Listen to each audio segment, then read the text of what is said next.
¿Ya la pusiste?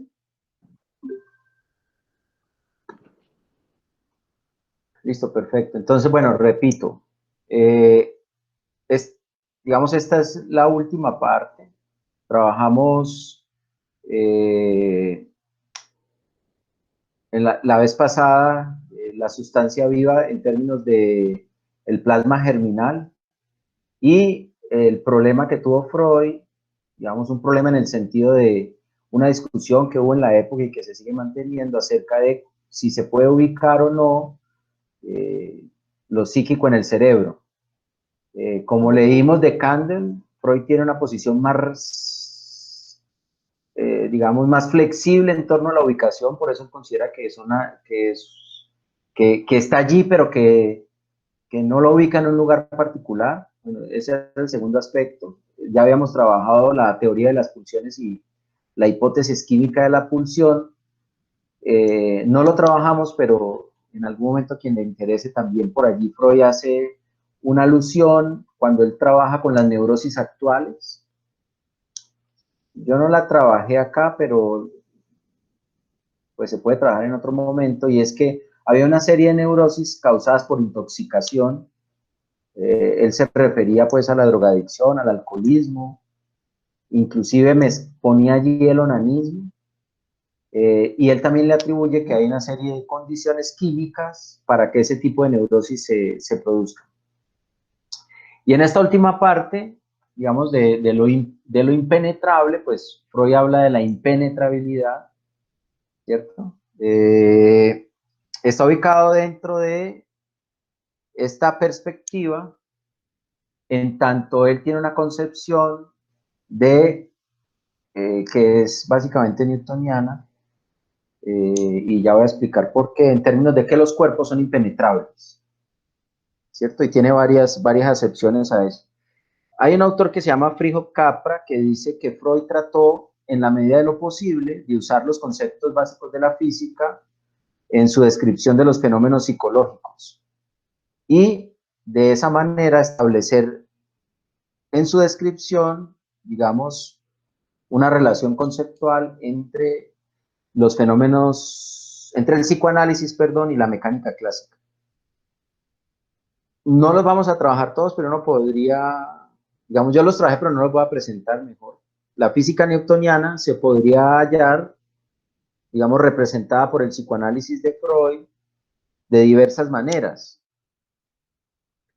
Particularmente, por ejemplo, en las leyes de los movimientos del cuerpo, las leyes inauguradas por Newton, la de la inercia, la fuerza de la aceleración en el aparato psíquico, donde se pueden establecer fuerza, aceleración, acción-reacción, por ejemplo, pulsión, represión, la presencia de fuerzas que afectan los cuerpos, la separación absoluta entre masa y energía, y la impenetrabilidad e indestructibilidad de la materia como lo concebía Newton. Nosotros vamos a trabajar específicamente ese aspecto.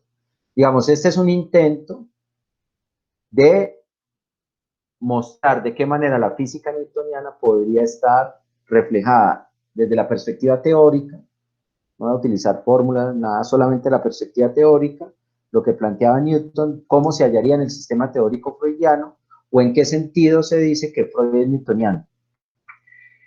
¿Qué sería esto más o menos? ¿En qué sentido los dos paradigmas tienen similitud?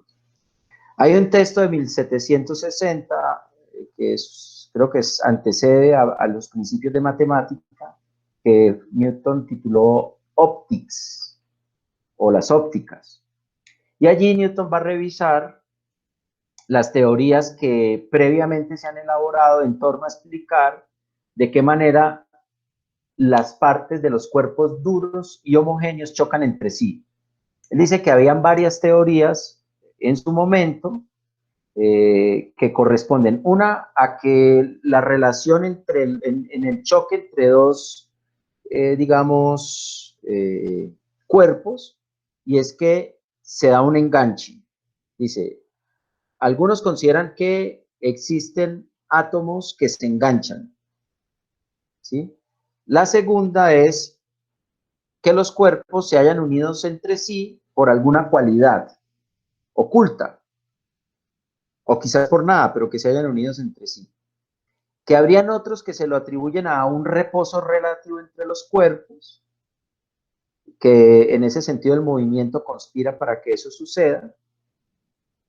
Y él, en contravía de esas teorías reinantes que habían alrededor de la manera como se da la relación entre los cuerpos, él va a decir que lo que se produce es una cohesión, que las partículas se atraen las unas a las otras por una fuerza, lo cual entran en un contacto inmediato y eso excede la fuerza, y que se producen unos cambios a partir de las pequeñas distancias en términos de las operaciones químicas y en la búsqueda de algunas partículas que no están tan lejos debido a algún tipo de efecto sensible.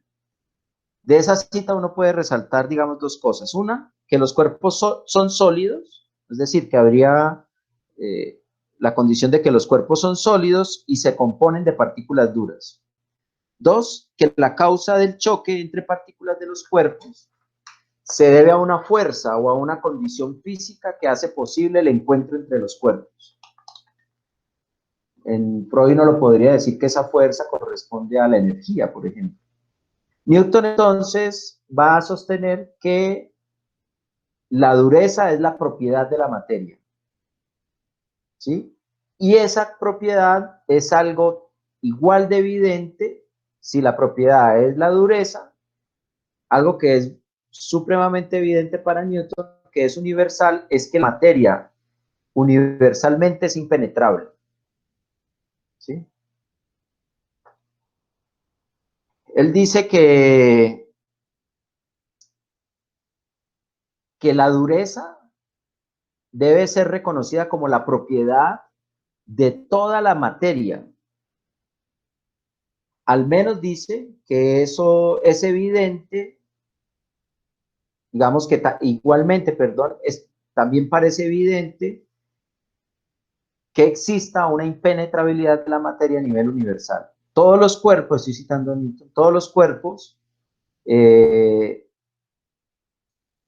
tan pronto como la experiencia lo permitió investigar, son duros y tienen dureza, ¿cierto? Y que además no hay otra evidencia de la impenetrabilidad de la materia, sino a partir de una gran cantidad de experimentos y que no hay excepción, dice él, experimental, es decir, no hay ningún experimento que exceptúe esta condición, es decir, ahí él está aplicando una universalización. Todos los cuerpos son impenetrables y tienen como propiedad la dureza. Hay una condición adicional. Aquí voy a introducir a Descartes. Ambos, Newton y Descartes, creían que Dios, además eso da cuenta de cómo se pasa de una concepción de lo divino y que la perspectiva natural o de la ciencia natural o de la ciencia natural, al hablar de naturaleza, es la expresión laica, por decirlo así, o científica de la época para hablar del orden divino.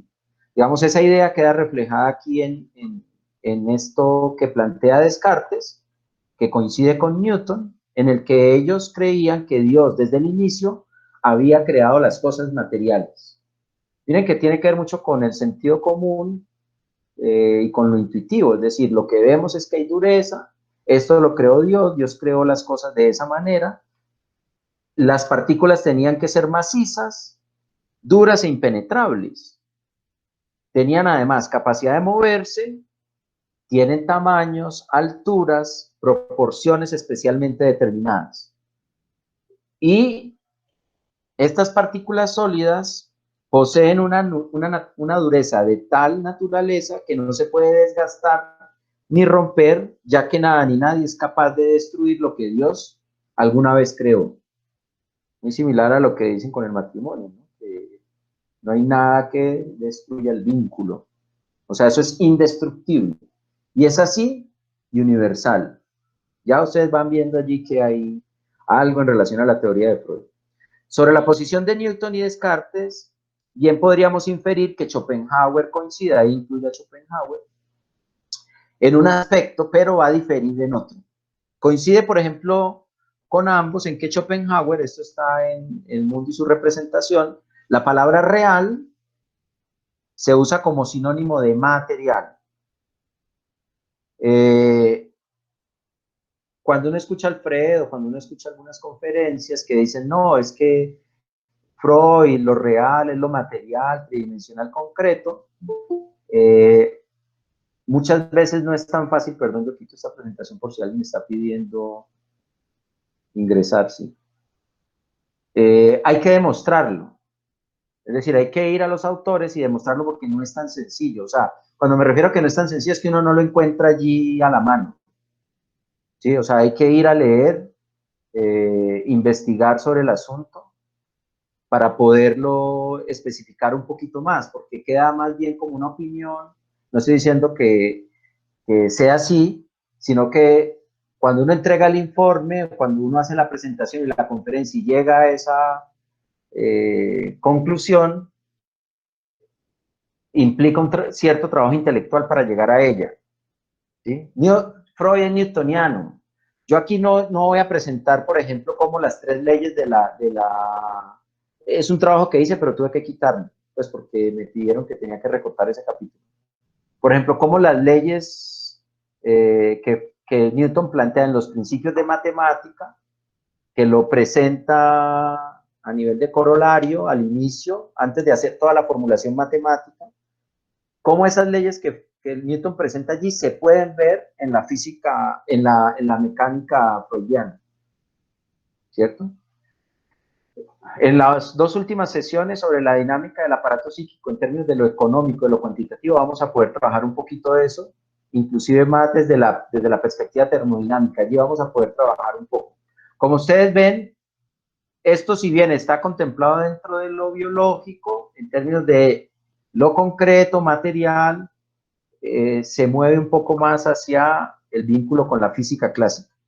Bueno, entonces, miren que cito a Schopenhauer, lo real, el Wirklich se usa como sinónimo, perdón, vuelvo a presentar la diapositiva. Entonces, perdón, es que me atrasé, es decir, en la presentación, es decir, la dureza del material, la impenetrabilidad, es una obra de la creación divina que se puede ver de manera evidente en la materialidad de los objetos, era lo que estábamos planteando ahora. Y ya con Schopenhauer, que entraría allí, es decir, lo que estoy mostrando es que Freud se enmarca dentro de una línea de pensamiento filosófico y científico, ya hemos mencionado algunos autores, aquí en Schopenhauer no es nuevo, esta es una referencia que no se trabaja mucho, o sea, la referencia a Schopenhauer, incluso algunos psicoanalistas, dicho pues por los estudiantes con los que yo he trabajado en filosofía, no les gusta mucho que le digan que Freud es más bien de la línea de Schopenhauer, pero es así. Freud lo cita, aunque dice que lo conoció tarde, lo leyó tarde y que sufrió de criptoamnesia, porque coincidencialmente a lo que él llegó, Schopenhauer ya había llegado, lo cual no se le puede creer a Freud mucho, porque Freud, además de ser una mente brillante, era un asiduo lector, y este es uno de los filósofos más importantes, y es imposible que Freud no lo haya leído y vaya a decir que entonces se le olvidó. Pero bueno, esa anécdota, pasémosla. Lo cierto es que para Schopenhauer lo real, el Wirklich, se usa como sinónimo de material, lo que se denomina espacialidad o impenetrabilidad, ¿sí? Y se apunta como el carácter esencial del cuerpo. Por esa razón es que yo lo incluí dentro de lo biológico. O sea, porque lo material es lo real y lo real ocupa un espacio, es impenetrable y es el cuerpo, es decir, el cuerpo es lo material. Entonces, esto que creó Dios es indestructible, perdón, es impenetrable, no es indestructible, es impenetrable y es macizo, no se puede traspasar, ¿cierto? Se choca, Por eso la teoría de Freud, que trabaja en el malestar en la cultura, que trabaja en psicología de las masas y análisis del yo, es una teoría de la impenetrabilidad. Pues bien, Schopenhauer va a diferir de Newton y de Descartes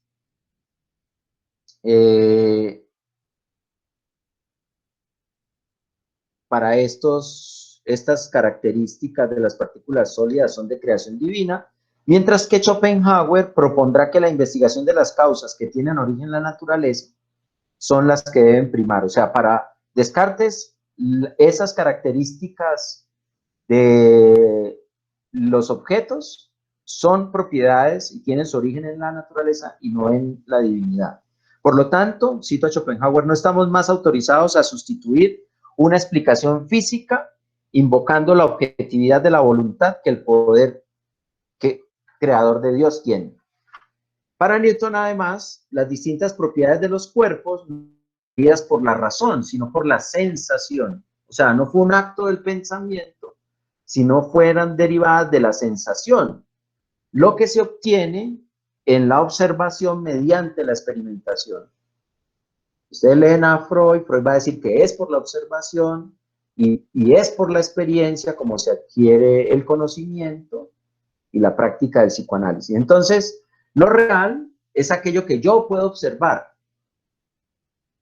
De esa manera, lo que yo puedo observar es real, tiene existencia y yo lo puedo abordar. Lo que no pueda ver, entonces, no es real.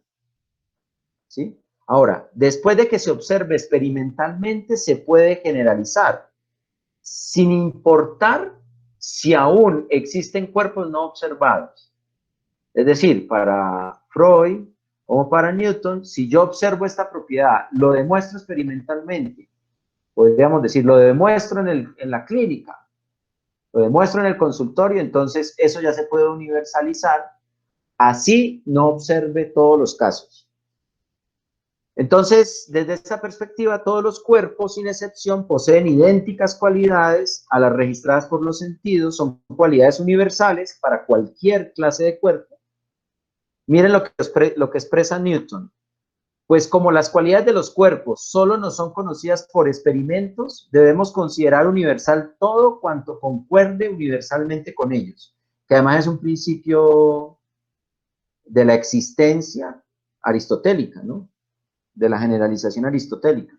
Solo conocemos, o de la excepción, todas las personas son así o ninguna es así. ¿Ya?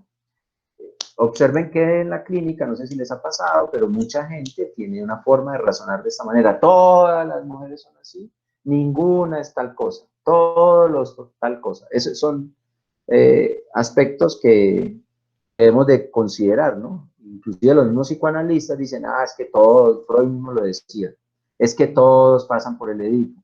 Bueno, solo conocemos la extensión de los cuerpos por nuestros sentidos. Y no en todos ellos, pero como percibimos extensión en todos los captados por los sentidos, atribuimos esa cualidad universalmente a todos los otros también. O sea, si un cuerpo es extenso, tridimensional, res extensa, entonces todos los demás deben tener lo mismo. Por su parte, Schopenhauer va a decir que las leyes naturales son obtenidas a partir de la observación de la naturaleza bajo distintas circunstancias. Derivado de determinadas circunstancias. Derivado de esto, la ley natural la define Schopenhauer como un hecho universalmente expresado. ¿Sí ven que coinciden? Un fait generalisé, o sea, una fe generalizada. Es decir, había una creencia de que eso era así, había una fe. Sin tener las pruebas suficientes, yo aceptaba que eso era una verdad universal. Según ello, una exposición completa de todas las leyes naturales sería simplemente un completo registro de esos hechos. Con respecto a Freud, algunas de las propiedades materiales que señala Newton, como la dureza, la impenetrabilidad y su imposibilidad de ser modificadas, se pueden observar en su teoría, es decir, en la teoría de Freud, al menos desde 4 a 5 aspectos, 6, que aparecen allí. La indestructibilidad del deseo, el núcleo del ser, la desfiguración onírica, el ombligo del sueño, la roca de la castración y la sexualidad femenina. Trataré de ir abordando una a una y al final, como la vez pasada, pues proponer un espacio para preguntas, comentarios, etc. Entonces, bueno, Freud va a considerar que las nociones de deseo son indestructibles, cito a Freud, Interpretación de los Sueños, página 593, las nociones de deseo son indestructibles, no inhibibles y provienen de lo infantil. ¿Sí? Eso es similar a decir que los estratos más profundos pueden resultar impenetrables para la conciencia. Es decir, hay algo en lo inconsciente que no se puede destruir, que no se puede modificar, que no se puede inhibir, y eso ya se dio. No estoy diciendo se dio en términos de ceder, sino que ya se dio como hecho concreto en la infancia. En lo infantil, especialmente en la sexualidad. Pero ahí circunscribe, entonces ya ven por qué voy a mencionar de la sexualidad femenina, ¿cierto? Como un aspecto de la impenetrabilidad de lo psíquico.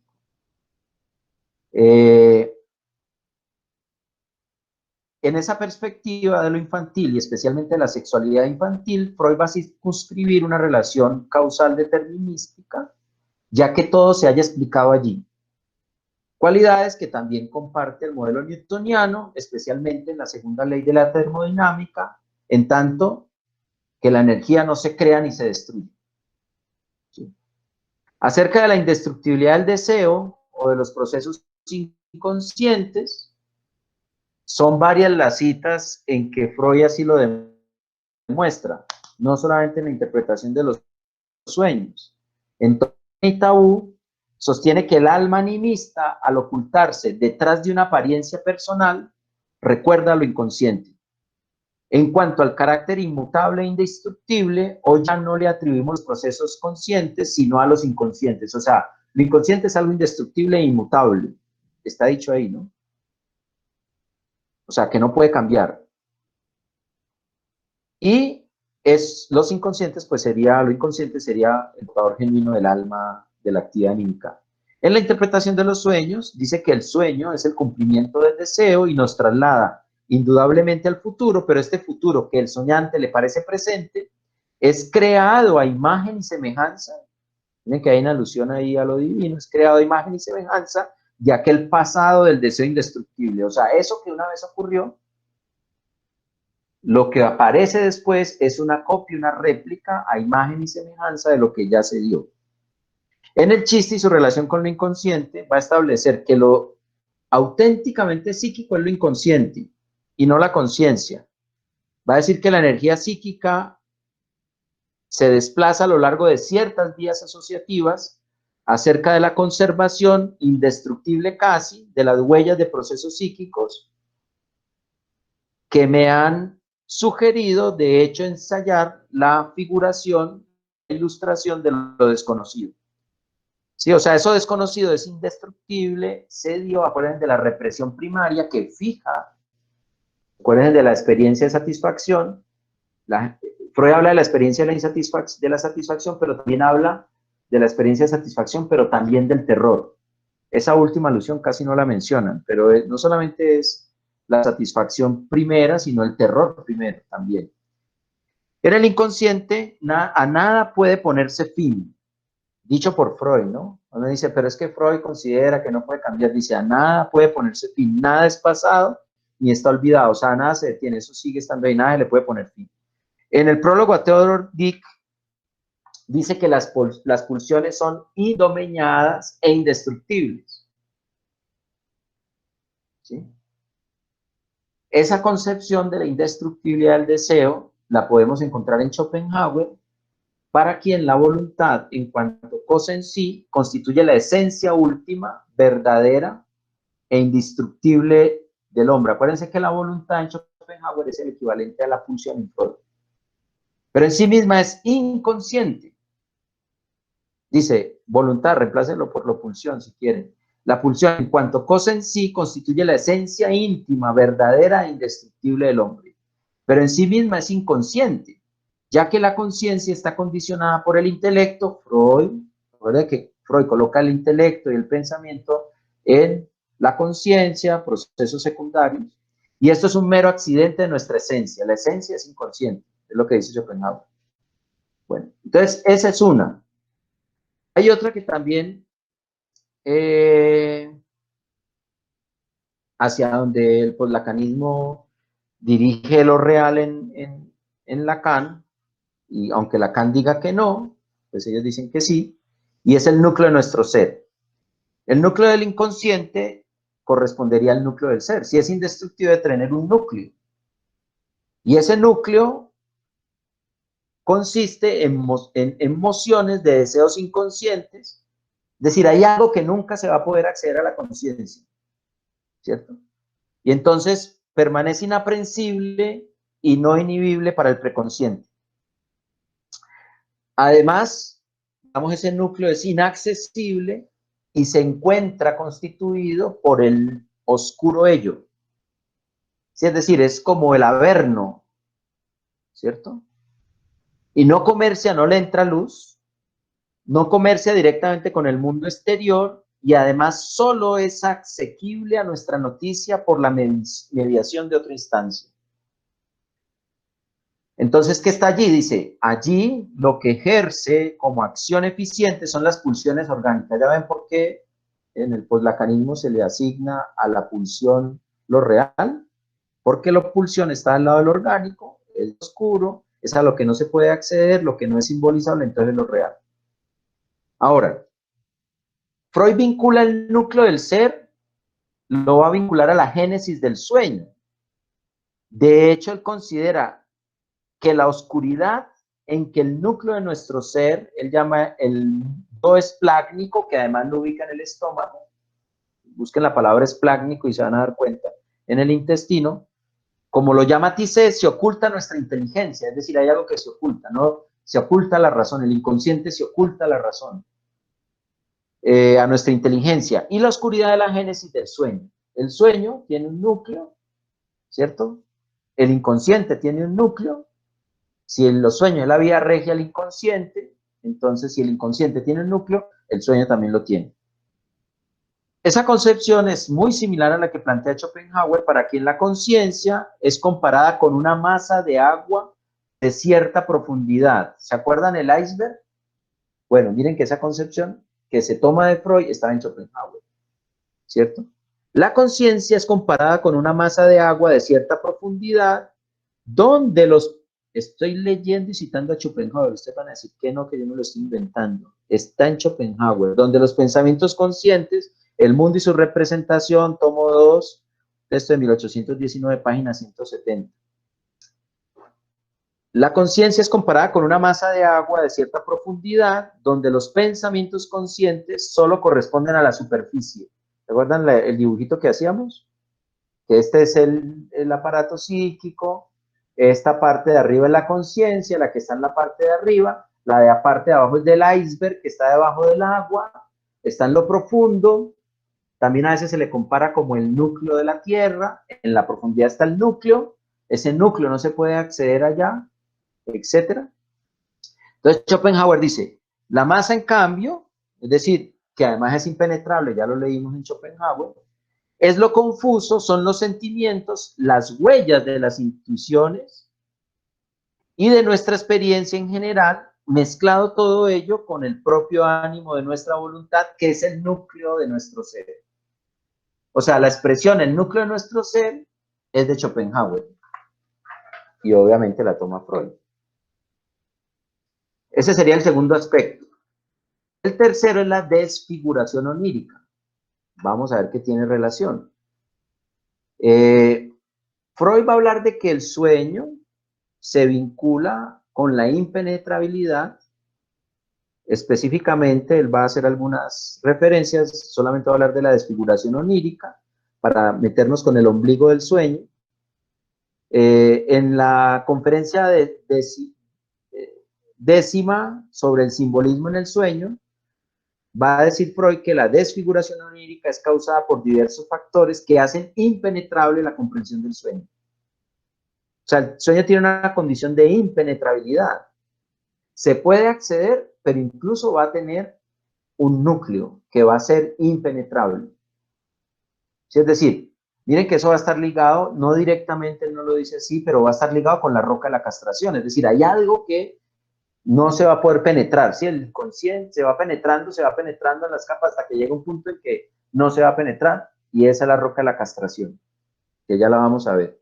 Entonces va a decir que esa desfiguración onírica es causada por diversos factores que hacen impenetrable la comprensión del sueño.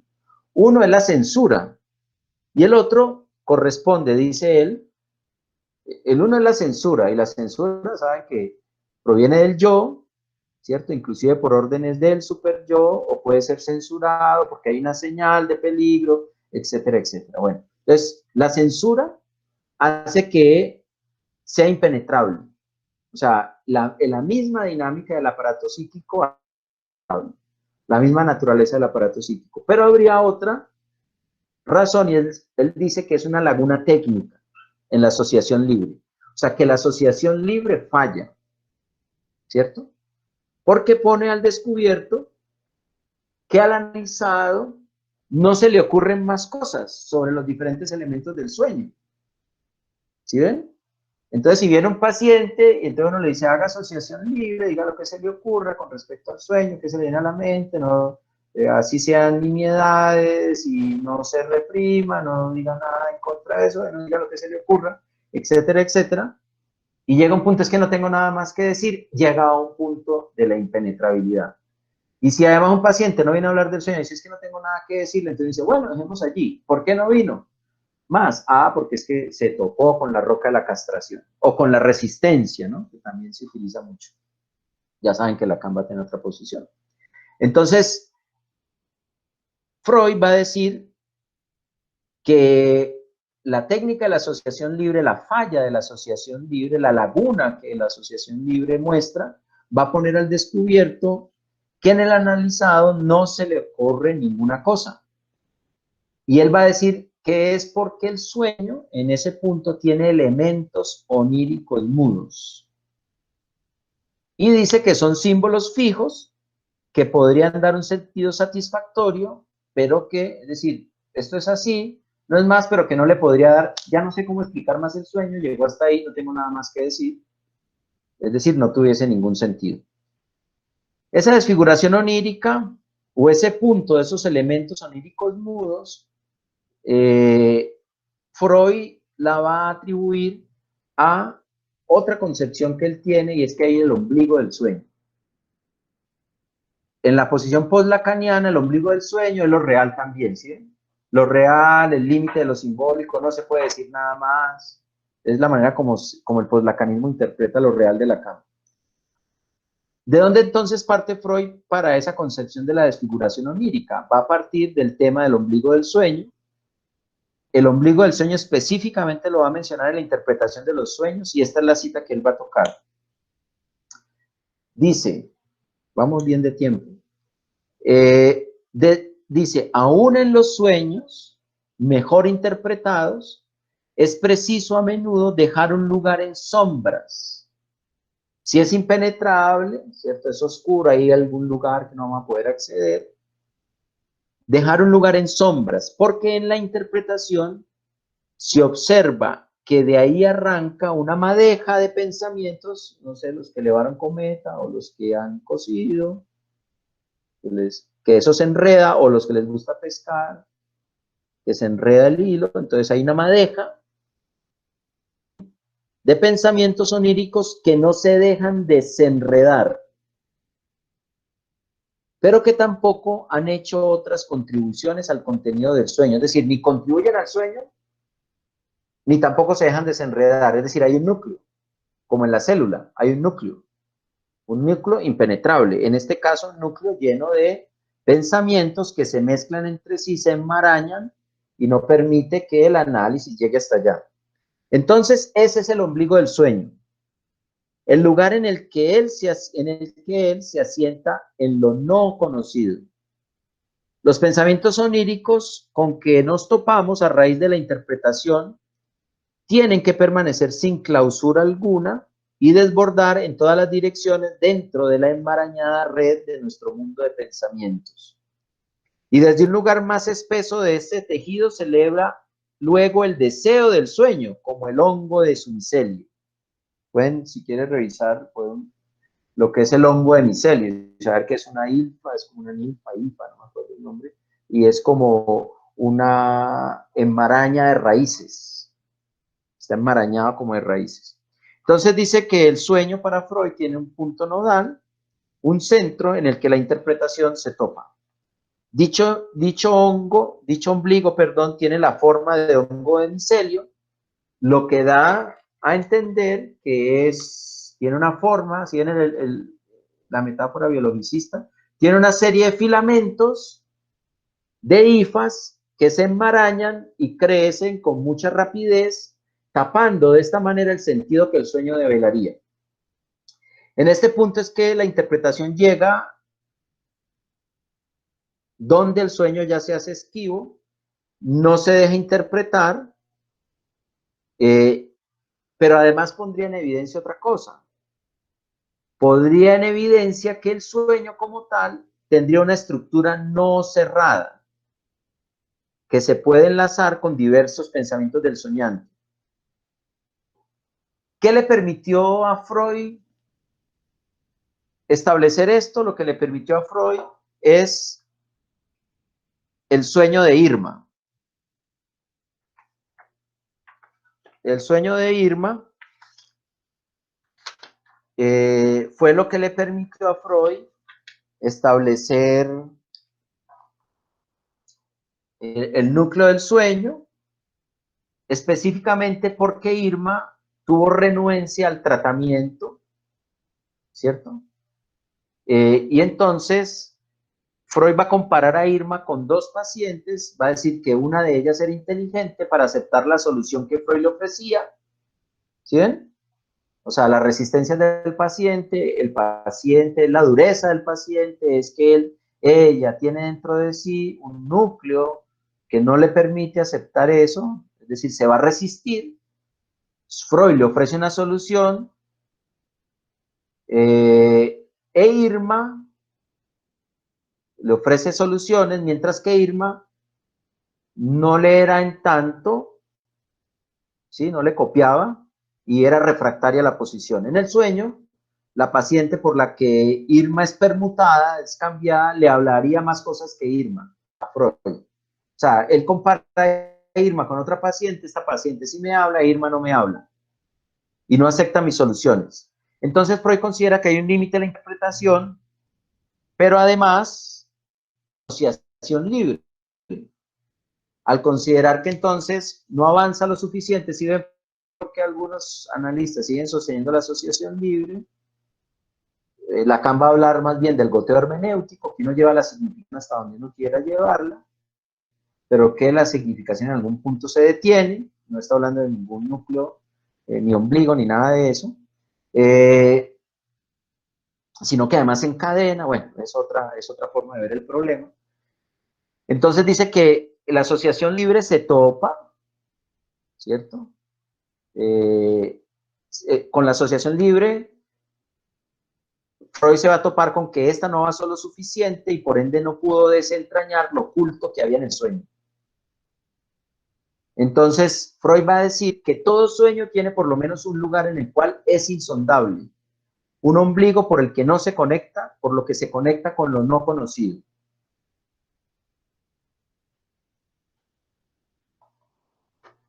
Si no, avancemos un poco, les iba a leer el sueño de Irma, pero avancemos un poco y ahorita con las preguntas y al espacio lo podemos trabajar. El otro tema que tiene que ver con la impenetrabilidad es la roca de la castración. ¿Dónde trabaja Freud este tema? En Análisis terminable e interminable. Él dice que se siente constreñido, afectado con el trabajo psicoanalítico, porque él ha intentado persuadir, por ejemplo, a las mujeres para que abandonen el deseo por el pene, pero él considera que no, que las mujeres son muy tercas y que no abandonan el deseo por el pene, y que en el caso del hombre le insiste decir que la pasividad no quiere decir que está castrado, pero que no lo logra. Entonces, Freud va a decir que es como si estuviera arando en el desierto, para indicar que hay de cierta medida un trabajo en vano por parte del analista y por parte del paciente, o sea, que el analista trabaja y trabaja para convencer, para persuadir. Entonces dice, pierdo tiempo haciendo esto. Y por parte del paciente hay toda una actitud de no aceptación, de no aceptar la cura por parte del médico. Dice, lo decisivo entonces para Freud es que esas diferentes formas en que el paciente se resiste se da con el propósito de evitar cualquier tipo de cambio y que luego de haber llevado el análisis por los diferentes niveles psicológicos llega a un punto que se llama la roca base y de este modo al término de su actividad, es decir, cuando se topa con la roca de la castración, algunos analistas dicen que una vez se llega a la roca de la castración, de ahí no se pasa, posiblemente ahí termina el análisis. Pero otros dirán que aparece la roca de la castración, entonces se la pasan buscando la roca de la castración en el análisis, porque una vez aparece la roca en la castración, entonces va a insistir más hasta romperla. Y dice Freud, así tiene que ser, pues para lo psíquico, lo biológico desempeña realmente el papel del basamento rocoso subyacente, es decir, que lo que subyace es una roca y es constituida por lo biológico. El último, sobre el que tengo algunas citas, no las voy a leer todas, hay unos textos que Lacan va a trabajar, que se los recomiendo.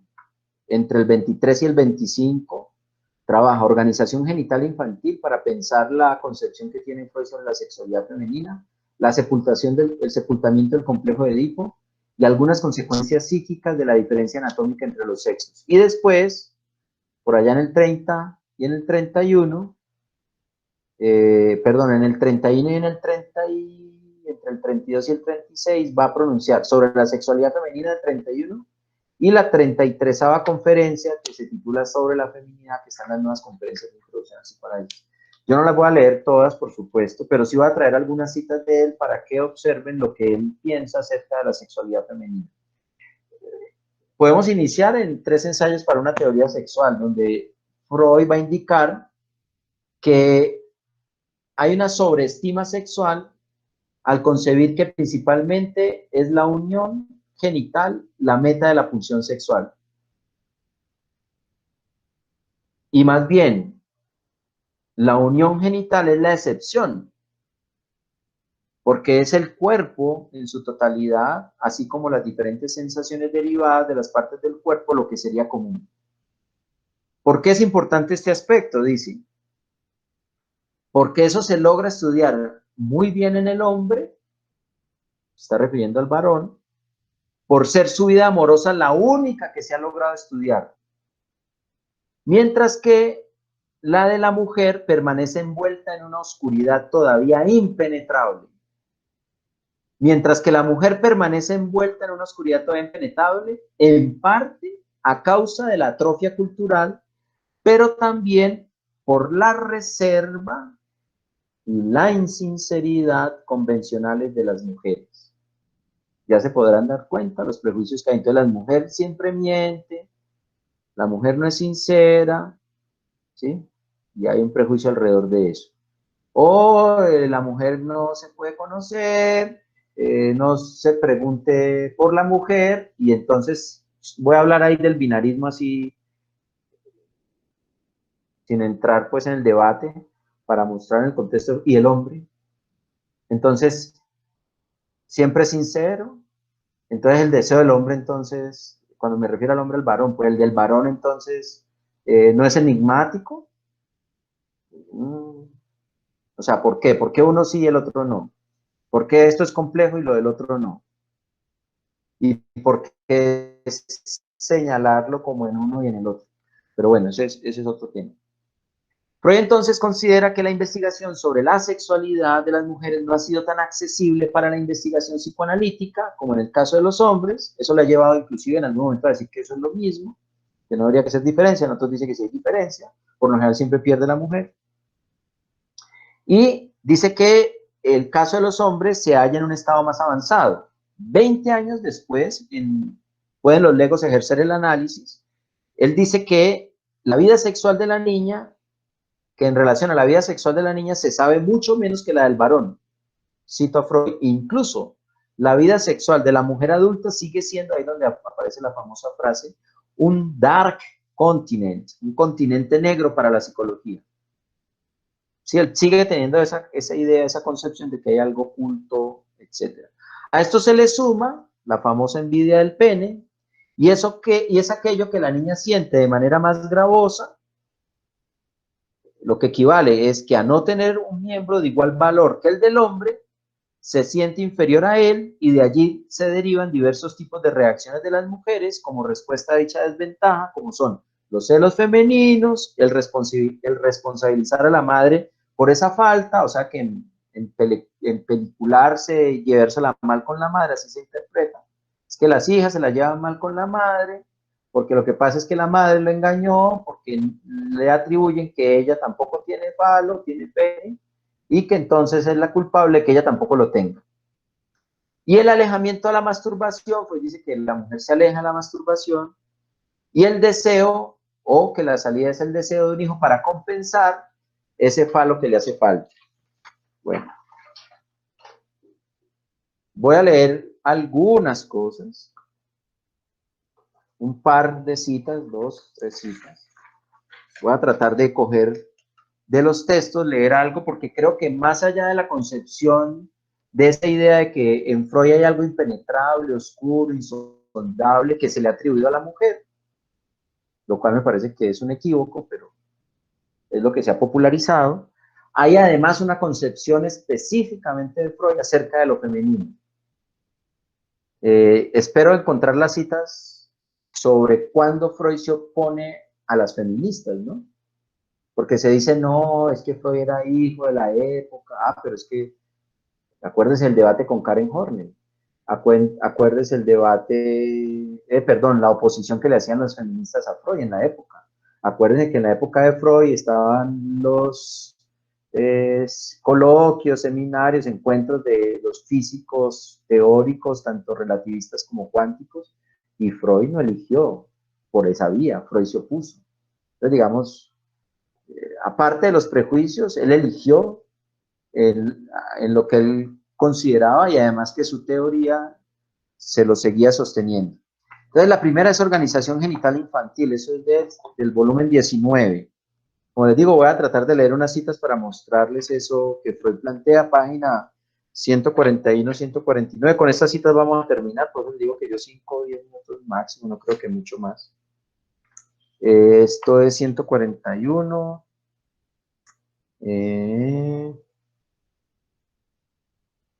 Bueno.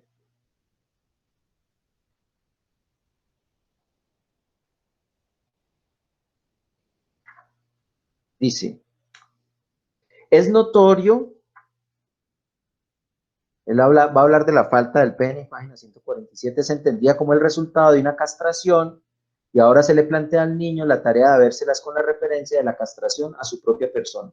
Dice que esa castración se da cuando el niño se percata que las niñas al orinar o al verles que no tenían, entonces dice, uy, yo voy a perder esto, mire que ella lo perdió. Es notorio, y yo no quiero decir que eso no pase, es decir, es posible que una teoría, así como los niños dicen que los bebés nacen por el ano, ¿cierto? Y tienen teorías sobre la manera como aparecen los niños en el mundo, uno no puede negar que es posible que algunos niños al ver a otra niña, entonces digan, ay, yo tengo esto, ya no tiene, entonces, bueno, etc. El tema es que se universaliza y se propone como una teoría para explicar diversos fenómenos. Ustedes saben que ha sido cuestionado por los estudios de género. Es notorio asimismo cuánto menosprecio por la mujer, horror a ella, disposición a la homosexualidad derivan del convencimiento final acerca de la falta de pene en la mujer. Toma un trabajo de Ferenczi de 1923 que dice que con todo derecho recondujo el símbolo mitológico del horror, la cabeza de Medusa. O sea, no todo se lo podemos atribuir a Freud. Hay una tradición, por ejemplo, La muerte, léanse el libro de, si algún día lo quieren leer, el libro de La muerte en los ojos, de Jean-Paul Bernard, donde él muestra que las figuras terroríficas de la muerte eran Coré, perdón, porque Coré es la doncella que rapta a Hades, Coré y Gorgona, o sea, Medusa. Y entonces esa idea de la mujer como lo terrorífico, ¿cierto? Es refrendada por Ferenczi para atribuirle que ese horror mitológico de la cabeza de Medusa corresponde a la impresión de los genitales femeninos carentes de pene. O sea, es decir, habría un horror, un repudio. Entonces, ¿qué va a creer el niño? El niño varón. Y después la niña, ¿no? Que la niña es despreciable, el niño cree al contrario que solo personas despreciables del sexo femenino, probablemente culpables de las mismas mociones prohibidas que él mismo incurrió, habrían perdido el genital.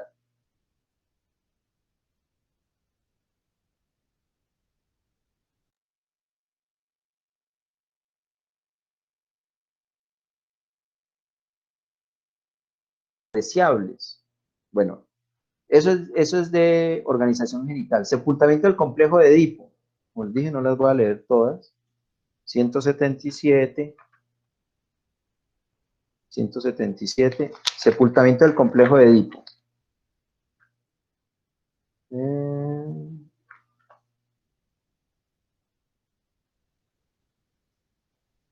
Él dice, según se dijo expresamente, el problema, el proceso descrito se refiere solo al niño del sexo masculino. ¿Cómo se consume el correspondiente desarrollo en la niña pequeña? Nuestro material se vuelve aquí incomprensiblemente mucho más oscuro y lagunoso. ¿Sí? Después dice que si se le puede atribuir esa organización fálica en la niña a la castración, dice que sí. Y miren lo que va a decir en contra de las feministas. Dice, la exigencia feminista de igualdad entre los sexos no tiene aquí mucha vigencia. ¿Por qué? Porque él está basado en una posición biológica, morfológica. Dice, la diferencia morfológica tiene que exteriorizarse en diversidades del desarrollo psíquico. El clítoris de la niña se comporta al comienzo en un todo como un pene, pero ella, por la comparación con un compañerito de juegos, percibe que es demasiado corto y siente este hecho como un perjuicio y una razón de inferioridad. Bueno. Y de algunas consecuencias psíquicas, página 259, está lo siguiente.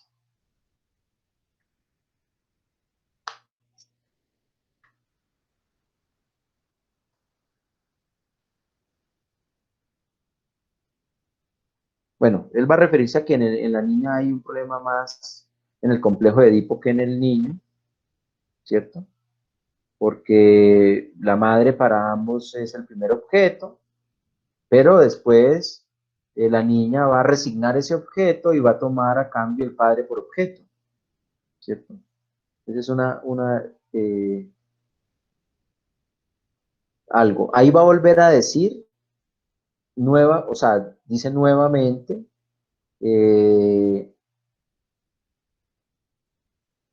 que frente a la amenaza de la castración, ¿sí? Que se volverá significativa, ¿cierto? Va a decir que habrían dos reacciones frente a ello. Y que va a marcar duramente la relación con la mujer. Horror frente a la criatura mutilada o menosprecio triunfalista sobre ella. ¿Sí?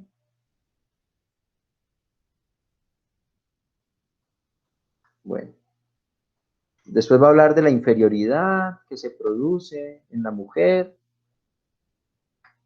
Freud va a decir que la falta de pene va a ser superado como castigo personal y tras aprender la universalidad de ese carácter sexual, empieza a compartir el menosprecio del varón por las otras niñas, por las otras mujeres. ¿Sí? Es decir, una de las consecuencias es esa. Si él dice, hay unas consecuencias por no poseer el pene. Entonces dice, la primera es que ya no me voy a castigar más, ya voy a despreciar. Entonces de ahí viene entre las mujeres se odian, no sé qué, etc. Después vienen los celos. Es decir, por no tener, entonces la mujer envidia al pene del hombre, ¿cierto? Envidia a otras mujeres. También está la teoría que entonces ellas se vuelven el palo, entonces se pintan y se ponen bonitas porque entonces ellas quieren ser la envidia de las otras, entonces se embisten fálicamente. Bueno, ya ustedes saben más de eso que yo. Una tercera consecuencia de la envidia al pene parece en el aflojamiento de los vínculos tiernos con el objeto de la madre, lo que les decía. Por la falta de pene, ¿cierto? Va a tener conflictos con la madre. Otro va a decir que va a ser el más importante. Dice, hay otro sorprendente efecto por la envidia del pene. Y es que sin duda eso es el más importante. A menudo, a ver dónde lo ubico. El más importante de todos. A menudo yo había tenido antes la impresión de que en general la mujer soporta peor la masturbación que el varón. Suele resolverse contra ella y no es capaz de utilizarla en las mismas circunstancias en que el varón habría recurrido sin vacilar a ese expediente. Por cierto, la experiencia mostraría incontables excepciones a esa tesis, si se las quiere estatuir como regla. Es que las reacciones de los individuos de ambos sexos son mezcla de rasgos masculinos y femeninos.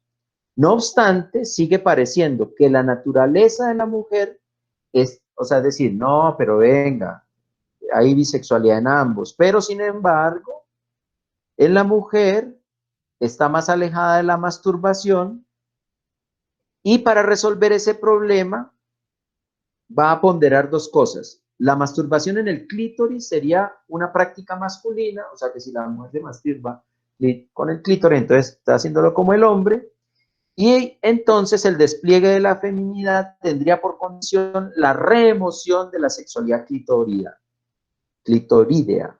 O sea, es decir, que si se masturba es como un hombre, entonces para volverse mujer, entonces tiene que dejarse masturbar porque ese pene, ese clítoris es un pene, es como si fuera un hombre.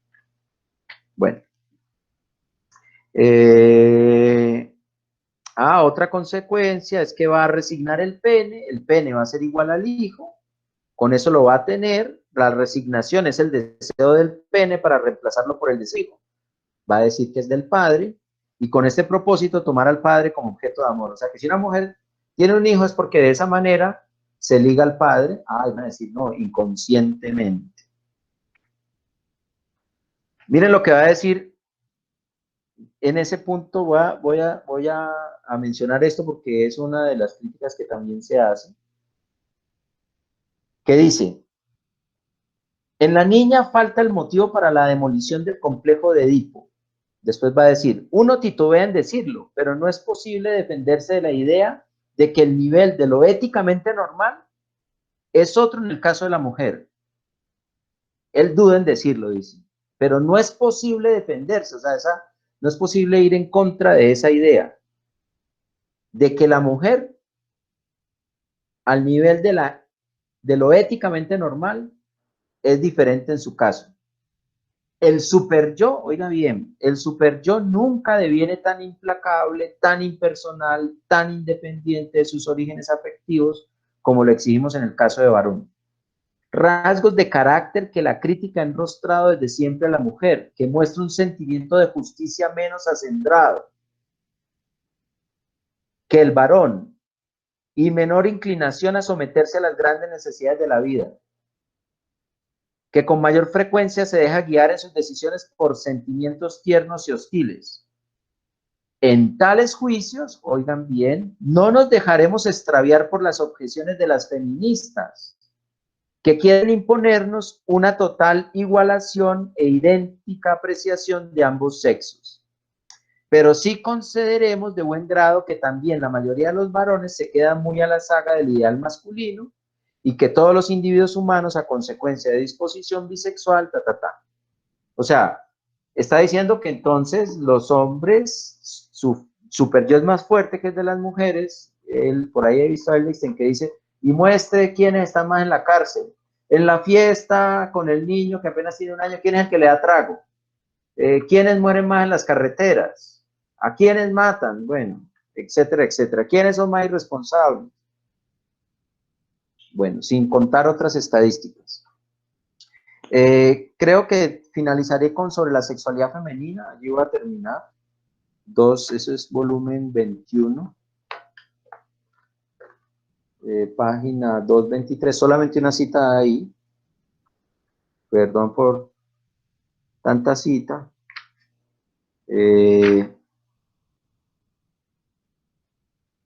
Bueno, está... Por ejemplo, otra. Muchas mujeres han escogido a su marido según el modelo del padre. O lo han puesto en el lugar de que repiten con él. Sin embargo, el matrimonio suma las relaciones con la madre. Sí, ahí es donde va a hablar siempre en relación con, digamos, con la madre. Bueno, yo creo que allí, esperen que ahí, esta es 104. Miren, por ejemplo, su propia constitución, la constitución de la mujer, esto está en la feminidad, le prescribe sofocar su agresión y la sociedad se lo impone. Esto favorece que se plasmen en ella intensas emociones masoquistas, susceptibles de ligar eróticamente las tendencias destructivas vueltas hacia adentro. El masoquismo es entonces, como se dice, auténticamente femenino. Ya sabrán todo lo que dice deriva, ¿no? Bueno, listo. Eso era lo que, digamos, de lo que trabajé alrededor de ese tema. 7 y 12, 7 y 13. Tenemos 50 minutos, 50 y algo, o un poquito menos, pues para conversar, para que planteen sus dudas, sus ideas, lo que quieran comentar, lo que les parezca, reflexiones aparte de eso.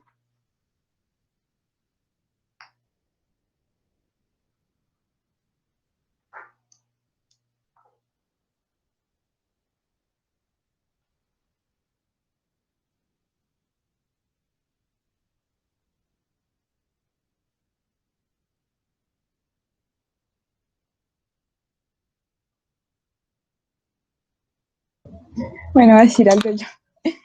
Estamos muy callados. Sí, mucho, mucho.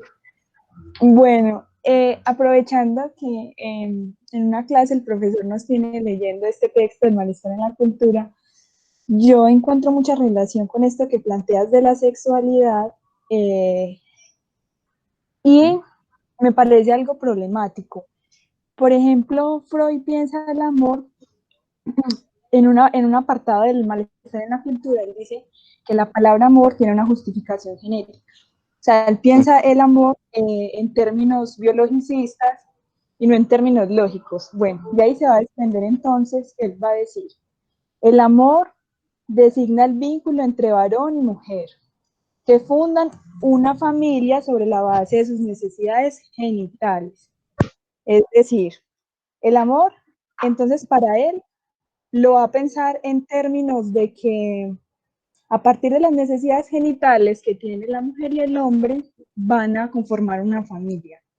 Y ahora vemos con esto de que hay muchas parejas homosexuales que han optado por tener hijos. O sea, no necesariamente las familias se van a constituir por la necesidad genital, tal como lo pensaba Freud. Entonces, eso llevarlo a la clínica me parece problemático, hacer incluso una lectura de las nuevas formas de familia que se están dando.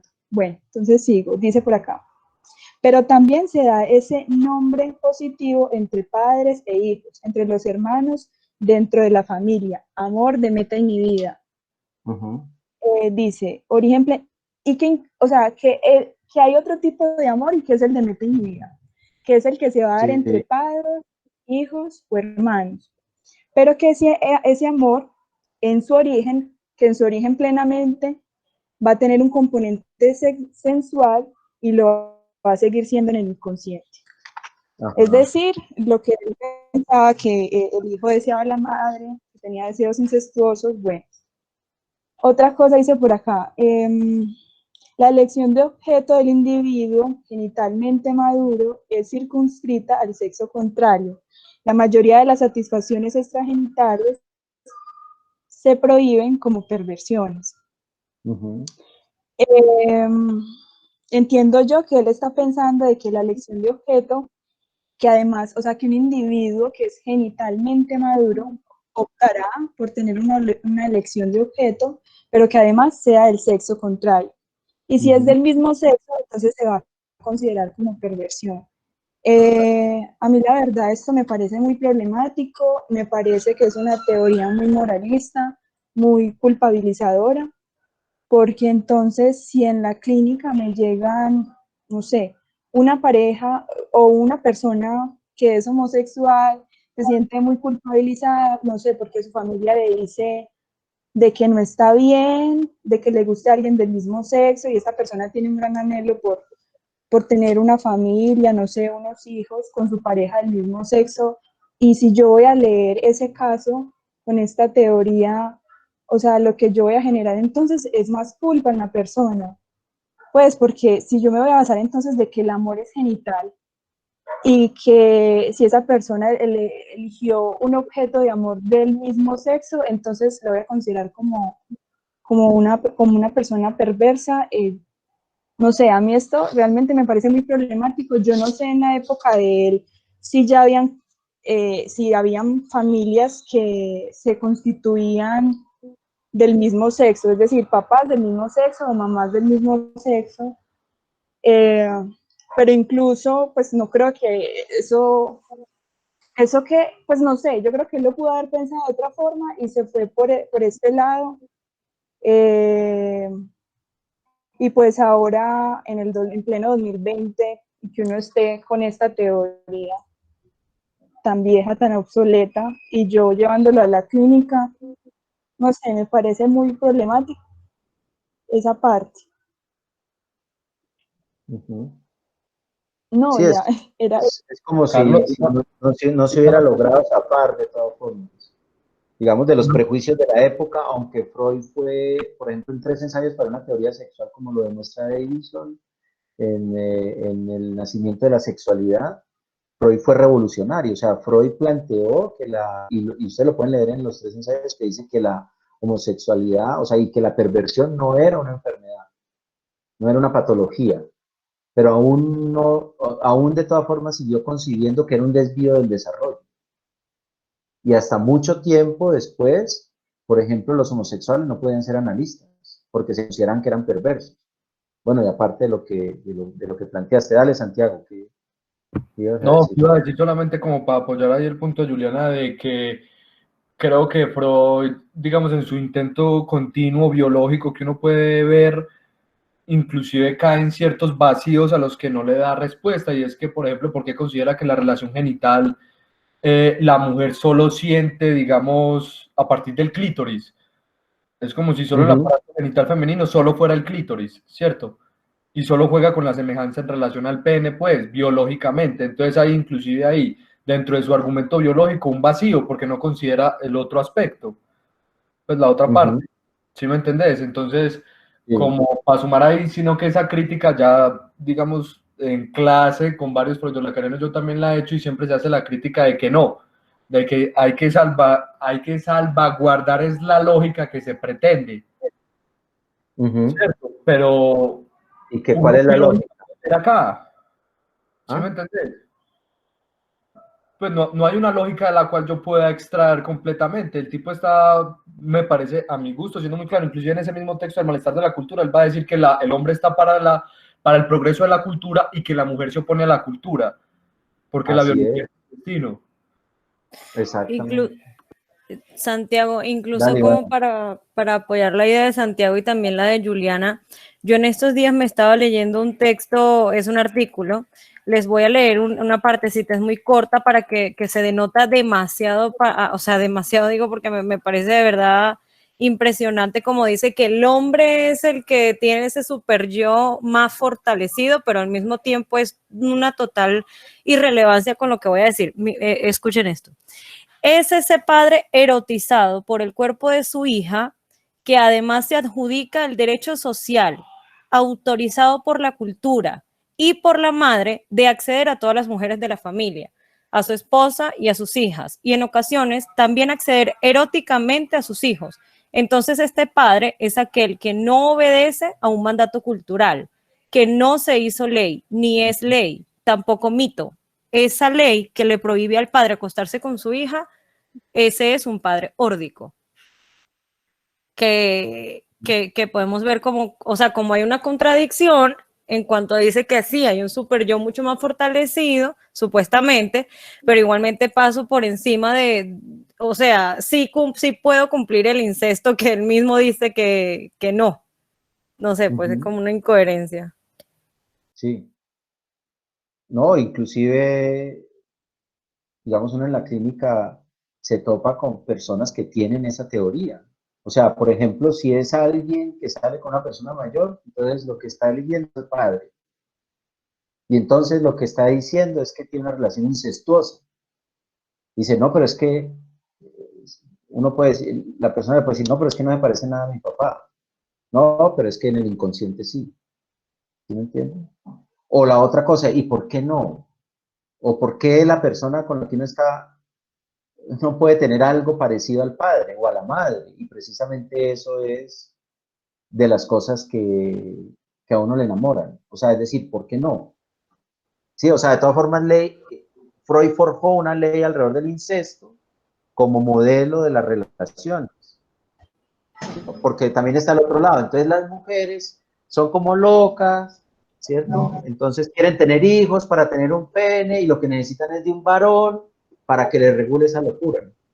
O los prejuicios heterosexuales, ¿no? Entonces una mujer está con otra mujer, entonces ¿cuál es la marimacho? O ¿cuál es el pasivo en la relación entre dos hombres y cuál es el activo? Y lo que decía Juliana, aparte de lo que dijo Ivana, y entonces, sí, es decir, nosotros estamos es decir, ¿en qué posición estamos? Porque a veces puede sonar muy moralista. Yo no creo que en la época de Freud eso se permitiera, pues inclusive, acuérdense creo que si no estoy mal con Turín, que fue mucho después, que el gobierno británico, frente a su homosexualidad, lo que le puso como castigo fue tratamientos químicos, o sea, castración química o algo así, no me acuerdo. Él sufrió muchísimo. La castración química. La castración química. Sí. Entonces eso tiene connotaciones. Perdóname, Javier. Y lo otro que quería agregar, que me parece muy importante, es la manera como los psicoanalistas reaccionamos cuando interrogamos a Freud. O sea, es como si fuera la figura de Freud, pero bueno, quitémonos a Freud, la persona de Freud, la teoría. O sea, esa teoría la podemos seguir utilizando, esa teoría nos sirve para la clínica. Es decir, bajo esa teoría, como lee la relación entre las parejas hoy, ¿sí? Dale, Javier. Bueno, tú mencionabas, bueno, primero, pues agradecerte por la exposición. Como muy importante también tener estos registros claros. Tú tocas algo sobre el sueño de la inyección de Irma, ¿sí? Uh-huh. Y pones de manifiesto algo que también es muy importante que sería bueno considerar, y es también, digamos, como ¿cómo ponerlo? ¿Cómo decirlo? Como la preocupación en tanto lo teórico de Freud para poder sustentar o para poder sostener esto de la interpretación de los sueños, ¿sí? Uh-huh. Creo que eso es muy importante porque también habla mucho, ¿sí? De la forma en la que, justamente lo que venimos hablando, lo que ya mencionaba Juliana, el aporte que nos hace Ivana, de los prejuicios también que tenía el mismo Freud, pero eso, ¿sí? También en contraste con sus ambiciones teóricas, ¿sí? O con sus preocupaciones también teóricas y de poder por lo menos darle un sustento a esto que podríamos llamar esos vicios bueno, de prejuicios o de ideologías que él mismo tenía. Entonces, eso me parece importante.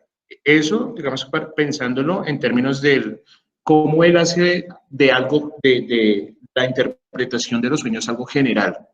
Tú ya lo exponías también, lo expusiste también como en el primer encuentro, y es cómo se hace del caso, ¿sí? O de la experiencia clínica que tuvo Freud,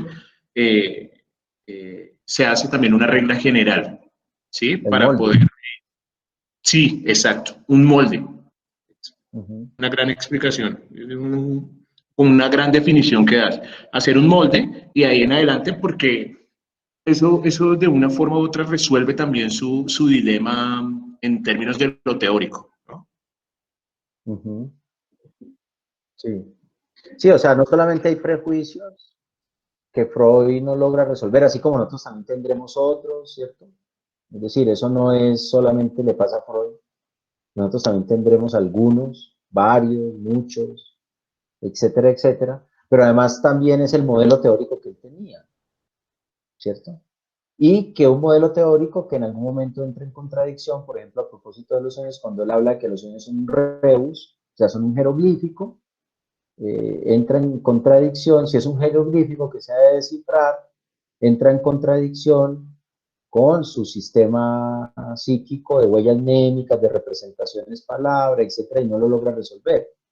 Y aunque critica, por ejemplo, a Artemidor o critica a la manera como se interpretan los sueños, pues finalmente la base del sueño tiene una noción de deseo, y ese deseo es un deseo infantil en relación a la sexualidad infantil, en relación al Edipo, en relación a las vivencias de satisfacción.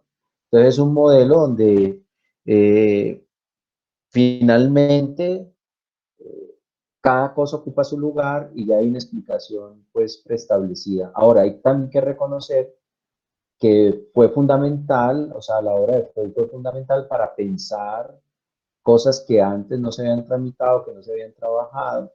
Entonces, digamos que la manera del tratamiento que hace Lacan es como lo plantea Lacan, teoría 1, que lo hablamos la vez pasada, es ir a la teoría para mostrar cómo ésta está operando, dónde están sus vacíos, y a partir, Lacan dice, un hecho científico nuevo aparece en tanto yo pueda determinar la teoría anterior, porque si no hay teoría anterior no puede haber desmentida.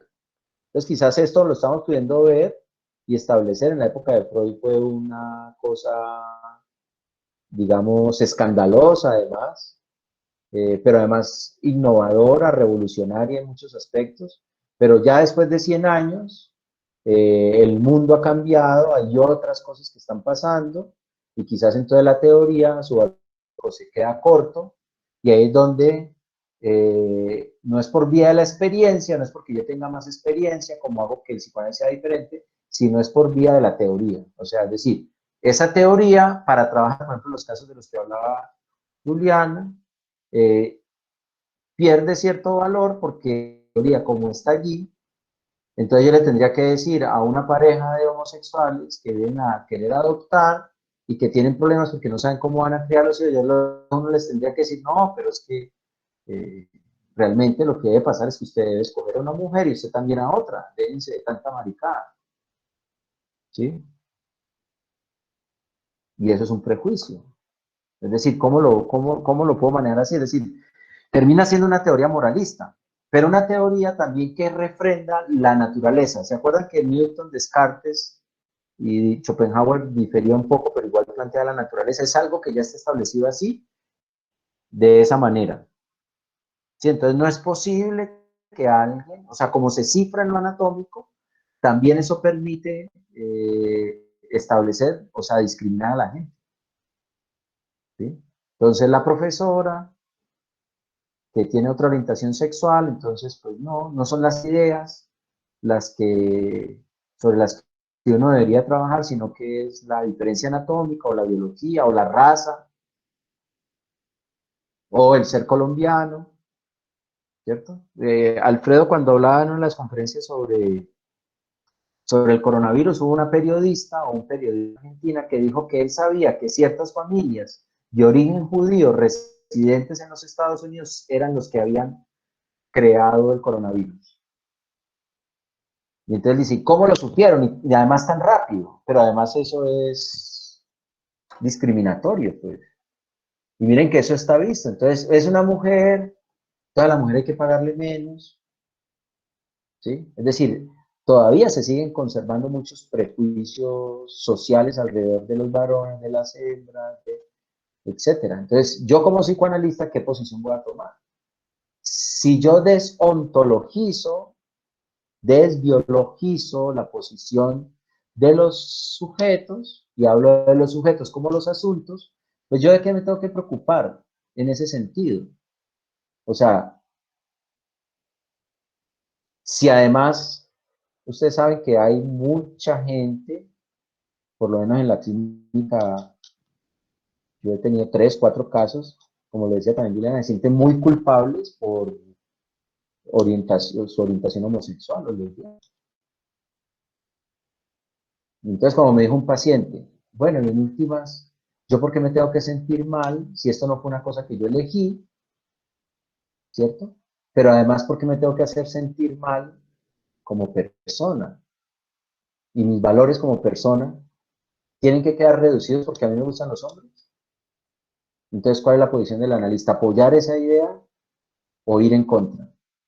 Y decir, no, venga, es que sí, usted es una desviación de la naturaleza. Y miren los prejuicios, es decir, si son 2 transexuales que quieren adoptar un hijo, díganme, en este país, no sé en cuál, pero en este país lo aceptarían, porque hay la idea de que entonces de ahí va a salir un perverso, o de ahí va a salir un psicótico. En estos días, creo que hace un mes, en Cartagena, si no estoy mal, no casaron 2 mujeres. Un juez, no les dijo que no. Y cuando Mauro Orquijo se casó con su mujer, las noticias decían la mujer trans. ¿Y por qué le tenían que poner el trans? ¿Por qué no ponen mujer? Y todo el escándalo que hubo, pues por eso, y todo lo que los periodistas estuvieron acosándolos detrás y presionándolos. Entonces, es decir, la teoría tiene implicaciones clínicas, pero también tiene implicaciones políticas, etcétera. ¿Sí? E inclusive, podemos ir más allá. Yo tengo un paciente que él me dijo que lo que pasa es que para él, creo que se los he mencionado, yo lo he mencionado digamos, algunas sesiones. Él decía, por ejemplo, que él estaba muy defraudado porque para él un hijo debía estar bien casado y bien ubicado. Pues así bien paisano, ya sabemos cómo es la cosa por acá. Entonces yo le pregunto, obviamente, ¿cómo así que bien ubicado y bien casado? Pues bien ubicado en una multinacional y bien casado, pues con alguien del sexo opuesto. Es decir, su hija casado con un hombre que sí se casó, pero fue una gran decepción porque se separó y se ennovió con otra mujer.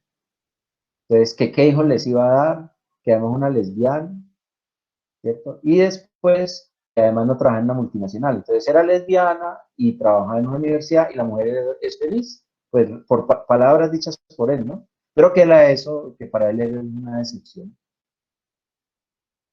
Era una decepción.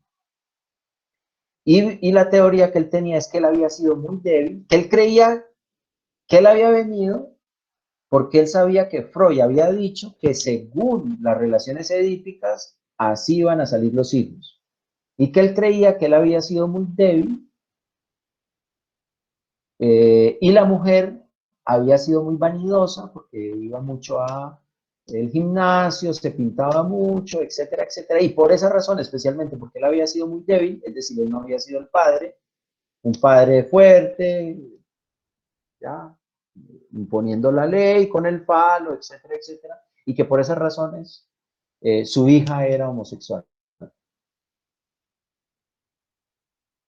Y entonces yo les pregunto si no valdría la pena, digamos, interrogar la teoría, pero interrogar también la teoría del paciente. Y si yo reafirmo la teoría, ¿qué? ¿Para hacerlo sentir más culpable? Sí, sí, seguramente. Usted hizo algo, quién sabe. ¿Cómo fue con su mamá? No, mi mamá, sí se da cuenta. Entonces, en efecto, quizás por usted, pues quizás estoy diciendo una bobada, pues, pero me refiero es que a qué posición teórica vamos a tomar. Entonces, independientemente de si estamos de acuerdo o en desacuerdo, es en la clínica, ¿qué elección teórica? Es de elección. Si esa funciona, tómela. Si funciona, tómela. Sé que a algunos les funciona, y por eso decía yo en algún momento que Freud es bastante, en Occidente somos bastante freudianos. No sé quién iba a comentar algo, Diego. Sí, Carlos. Dale, Diego. Oye, muchas gracias por la presentación. Te he escuchado atento y quisiera preguntarte algo. Personalmente, Dale. bueno, referente al último que comentaste, decías como una teoría, lo planteo así como una teoría que puede ser totalmente abstracta, tiene efectos eh, en lo inmediato, es decir, incluso en la cotidianidad de las personas. Te llegan Ajá. pacientes ya con la teoría freudiana y es posible que en algunos casos ni siquiera lo hayan leído. Eso me parece algo muy interesante. Sí, exacto. La pregunta que yo te diría es, frente a eso, ante una teoría que es sexualmente conservadora, por decirlo así, porque no solamente naturaliza la posesión del hombre, sino naturaliza el deseo de la mujer. Podríamos platicar Ajá. mucho sobre eso. ¿Tú qué posición tomarías frente a la teoría de Freud? ¿Sería dejarla caer? ¿Sostener ciertas cosas? ¿Qué piensas sobre eso? Dejarla Mira, caer. muy bien. Sobre todo, porque te comento porque, y esta pregunta te la iba a hacer la clase anterior, pero tuve que salir, y era frente al psicoanálisis, frente a un nuevo psicoanálisis, frente a lo que se viene, Ujú, porque hace un año vino Rudinesco aquí a México ujú, y nos platicaba de cómo el psicoanálisis va perdiendo terreno, pierde terreno en la universidad, sí, pierde terreno en sí, todos lados, ujú, y, y parece como no importarle. Es decir, el psicoanálisis nada más, al psicoanálisis solamente van psicoanalistas. Y eso le parecía exacto. un problema enorme Ujú, porque decía, ¿cómo no? ¿Cómo no va a pasar eso? 20 años de análisis contra un mes de tratamiento de un medicamento. Y entonces los psicoanalistas se reían en la sala. Y yo veía su cara como, ¿pero de qué se ríen si esto es un gran, gran problema? sí, Entonces, claro. sobre todo eso, ¿no? En miras a un psicoanálisis que podemos ir planteando que pueda cambiar precisamente esa teoría con la que llegan los pacientes, que es algo muy difícil porque no está sostenido en el psicoanálisis, sino en una biologización. Pero tú qué planteas, Ujú, ¿no? Es decir, dejarlo caer, qué retomar. sí, Gracias, Carlos. o sea, digamos yo, en mí ocurrió algo, digamos, o en la práctica clínica ocurrió algo muy particular y es a partir de una paciente que me dice que suceden dos cosas. Una, yo permito, por una confusión que tuve, que se encuentre con otra persona, con otra paciente. Y ella venía a la consulta porque tenía grandes problemas con las otras mujeres que se le acercaban al novio. Y yo hice una burrada, lo tengo que reconocer, eh, por lo siguiente. Eso primero. Y segundo, llega ella a la consulta y me dice, no tengo nada que decir. Yo le respondí a lo freudiano o a lo freudo-lacaniano, no sé. Entonces, lo primero le dije, la respuesta más o menos es, pues tú no puedes tener un analista para ti sola, lo cual me parece que es una burrada. Y lo segundo que le dije fue, si no tienes nada que decir, pues entonces nos vemos la siguiente, dejemos allí porque pues vamos a hablar de ti. Pongo este ejemplo para decir que eso me implicó una especie de crisis epistemológica, no sé si existencial, porque a mí me interrogaba primero lo que yo le había dicho y en qué yo me había soportado para decir eso, y obviamente era el problema. Y segundo, si yo tenía algo que decir. Es decir, yo sí en efecto tenía algo que decir. ¿Y por qué seguía utilizando la asociación libre, etcétera? Eso por un lado. Entonces, eso implicó un cuestionamiento a la posición que yo tenía. Esto fue con la posición freudo-lacaniana de concebir lo real, que llevó a que cambiara toda la investigación y llevó a replantear todo. Pero a medida que he ido estudiando mucho más y que he podido abordar, digamos, con mayor seriedad el tema de Freud, para mí es insostenible. O sea, es decir, simplemente yo no lo utilizo. O sea, lo tomo como referencia en términos de lo que pueda escribir, conferencias, de las presentaciones, en términos de la investigación, pero para mí, digamos, o sea, no podría trabajar bajo la teoría. Carlos, no te escuché lo último. Perdón. No, que para mí es insostenible, que puse esos ejemplos un poco para mostrar cómo quizás yo no, en el sentido, digamos, de prejuicios sexuales no los tenía, digamos, por eso no se me hace, digamos, difícil o no una crisis, porque entonces yo pensara, no, yo en ese sentido más bien he tenido una posición de apertura, pero al leer a Freud digo, no, definitivamente no. O sea, es decir, contradigo a Freud, no estoy de acuerdo, no lo utilizo, creo que hay que pensar de otra manera. Entonces, ahí es como, de todas formas, la perspectiva de Apolla, la perspectiva de Lacan, del significante, del asunto, de no biologizar, me permite a mí, digamos, el trabajo solamente con el significante ya me permite a mí no seguir sosteniendo en la clínica la posición que mantiene Freud. ¿Sí? Y obviamente yo no concibo que haya una orientación hacia lo real, no estoy de acuerdo con que entonces que la mujer es el continente oscuro, y entonces el hombre que será, el continente claro. Freud va a decir que el inconsciente es como la mujer y que la conciencia es como el hombre de occidente irracional, es decir, está cargada de prejuicios, y obviamente prejuicios que yo no comparto en ese sentido. Ahora, lo que tú dices de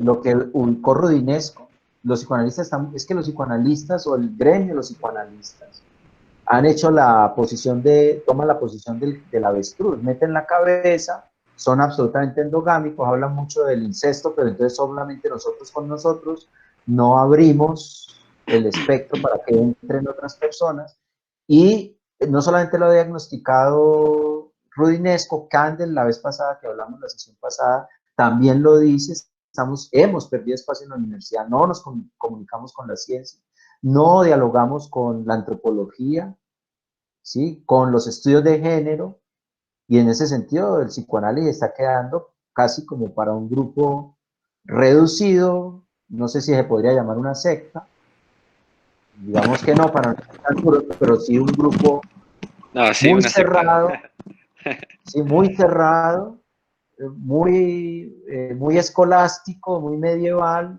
solamente unos pueden acceder, esto no se puede cuestionar, lo que ya está, ¿sí? Que es una posición ontológica, no hay que cambiar, eso es así. Yo les comenté lo que me dijo una alumna, no, es que les dije yo que por qué no hablaban con las personas con Butler, los que trabajan los estudios de género, no, porque es que ellos quieren desestabilizar la sociedad, pues bueno, están siendo conservadores, etcétera. O sea, los psicoanalistas que nos hemos catalogado como muy subversivos, da la impresión de que tendemos a ser bastante conservadores. Y creo que en eso hay un fuerte peso de la teoría. Además que con Lacan, bajo la lectura que hacen algunos post-lacanianos, pues resultó siendo más papa que el papa. O sea, Lacan es más freudiano que Freud. Miren que cuando no se habla de la biología de Winnicott ni de Klein, sino que hablan de biología lacaniana. O sea, Lacan resultó ser más biologicista que Freud, lo cual me parece que es un equívoco. Entonces, eso sí nos lleva a replantear, a renovar el psicoanálisis, a ir hacia otros lados, es decir, a tener una posición diferente en relación a lo masculino, a lo femenino, la sexualidad en general, la sociedad, y seguramente nosotros constituiremos otro grupo de prejuicios, ¿sí? No estamos exentos de eso, pero eso nos implica, claro, incluso el trabajo con la matemática, con lo real como lo lógico matemático, digamos, es una apuesta precisamente a pensar en las ideas, ¿sí? No en el cuerpo, sin decir que el cuerpo no está, es que Lacan nunca dijo que el cuerpo no estaba, sino que el cuerpo es significante, ¿cierto? Y que la teoría, o sea, si esta teoría no me funciona, la de Freud, entonces, ¿qué teoría es la que puede funcionar? Porque incluso hay varios psicoanalistas que interrogan la posición de Freud, de Lacan. ¿Por qué habló así? ¿Por qué habló en nombre del padre? Sí, y pues hay que entrar a mirar si es que Lacan también, pues ¿para qué no dijo las cosas más claras? O sea, en parte Lacan se contradice. Entonces, bueno, Lacan, ¿dónde se contradijo? ¿Dónde es que hay que hacerlo avanzar, hacer avanzar la teoría del psicoanálisis? Porque definitivamente nos estamos quedando rezagados. El solo hecho de decirle que es que el psicoanalista no habla y que viene a hacer silencio, y todas las citas que hay de Lacan, en tanto critica el silencio de los analistas, y por qué de esas no se hablan. Es decir, hubo una selección, una escogencia a partir de un modelo teórico, epistémico, y ahí se propagó, y ese es el que tenemos como el psicoanálisis dominante. Y creo que en ese sentido, pues estamos haciendo un trabajo por plantear algo diferente, nuevo, al menos otra lectura, ¿no? Que es una entre más, no es la única, ni es la mejor. Para mí la posición es que uno elige, se elige la teoría y esa teoría tiene unas consecuencias. Es decir, si nos ubicamos paradigmáticamente, pues freudiano, Lacan, post-lacaniano, o el otro Lacan, no sé si le puede llamar así, pues son posturas. Y cada uno elige y mira qué tipo de problemas puede resolver, cuáles sí, cuáles no. Habrá algunos que no se puedan resolver, algunos que la teoría no da, etcétera.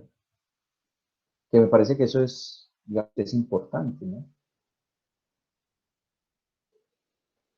¿Alguien más tiene algún otro comentario? Carlos, una pregunta. Dale, Pido la palabra. ¿quién pidió Dale, la palabra? Lucas. Santiago Dale, primero. Lucas. Dale, No, pero yo ya opiné. Lucas, dale. Lucas. Lucas. Bueno, mientras Lucas se conecta, yo no sé si fue que se quedó desconectado. Quería señalar algo y fue algo que dijo Santiago que me parece interesante. Claro. Lucas, ¿ya? Perdóname, Lucas. Y es la reacción que los colegas psicoanalistas tienen cuando uno interroga a Freud. Eso me parece que es importante. A mí a veces me da risa, pero me parece que es importante que lo comentemos un poquito. Lucas, dale.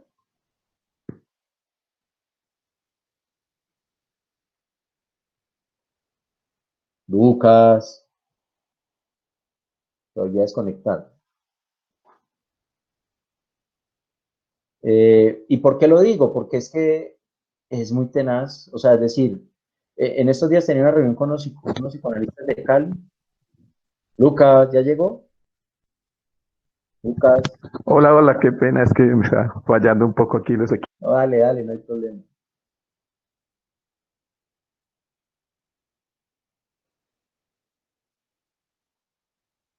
Bueno, mientras Lucas habla, entonces yo planteé y lo que me dijeron fue, acudiendo a Rodinesco, que Freud era el hombre más brillante y que eso era suficiente para seguir considerando lo que las teorías de él planteaban. O sea, es decir, nuevamente se ubica en la persona el problema. Ahí él estaba un poco más. Dale, Lucas, ¿ya? ¿Ya pudiste? Sí, me copia. Ya, dale, ahorita sí.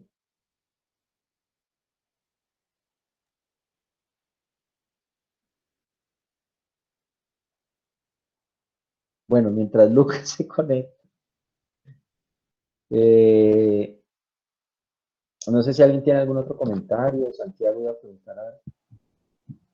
Sí, yo quería decir solamente, Nelson, dale, Nelson. sí, no, dar las gracias a Carlos por la presentación, me pareció excelente. Muchísimas gracias. Sí, me hizo recordar también algo que yo había leído, pero no recuerdo en qué texto de Freud, acerca de que el psicoanálisis, y al menos la técnica que él se había inventado, había sido algo hecho a la medida de su mano. Sí. Sí, entonces eso me hizo pensar, digamos, en esas condiciones y toda esa cantidad ciertamente de prejuicios en los cuales se encontraba también imbuido la cultura en su tiempo, que de alguna manera permearon en cierta medida la teoría. ¿Sí? Y me parece un aporte tremendamente importante y sumamente valioso lo que usted nos ha presentado hoy, porque nos permite también como entrever qué es eso de Freud, que ciertamente alcanzan nuestros días, pero de manera, digamos, negativa, por plantearlo de esa manera, ¿sí? es precisamente por el hecho de que pues, nuestros tiempos son diferentes, exigen también un razonamiento que ciertamente tiene sus bases allá en Freud, pero que obviamente también se han actualizado conforme ha pasado el tiempo, ¿no? Hemos tenido la oportunidad y la fortuna de tener la lectura de otros pensadores como Lacan, ¿sí? Y bueno, eso también me parecía muy importante. Y no estoy como muy seguro de afirmar que todo en Freud deba como caer. Algunas cuestiones de la teoría sí ciertamente no estoy de acuerdo, como por ejemplo lo que usted nos ha mostrado hoy, que es una postura biologicista, determinista, que nos sume y nos introduce una serie también de prejuicios que no permiten el progreso de la clínica y un trabajo que en cierta medida asuma los desafíos de nuestro tiempo, ¿sí? Pero hay también ciertas cosas en Freud que me siguen pareciendo de actualidad, ¿sí? Como por ejemplo su reflexión en torno a la manera en la que funciona la depresión, ese tipo de cosas, ¿sí?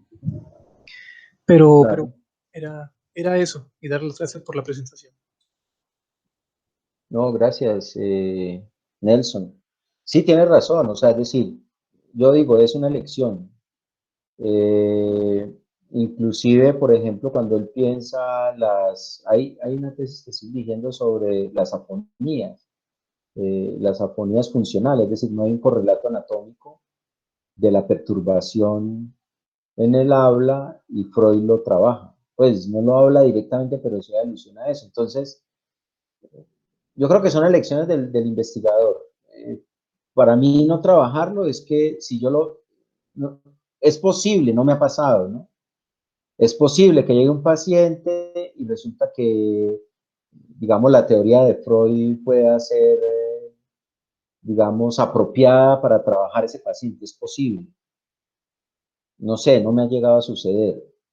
Pero sobre lo fundamental, y yo digo cuando hablo de lo fundamental es, por ejemplo, la noción de inconsciente. De la noción de inconsciente entendido como aquello que está en la profundidad, lo que tiene que ver con la represión, ¿cierto? Que la pulsión, el conflicto pulsional, bueno, etcétera, etcétera.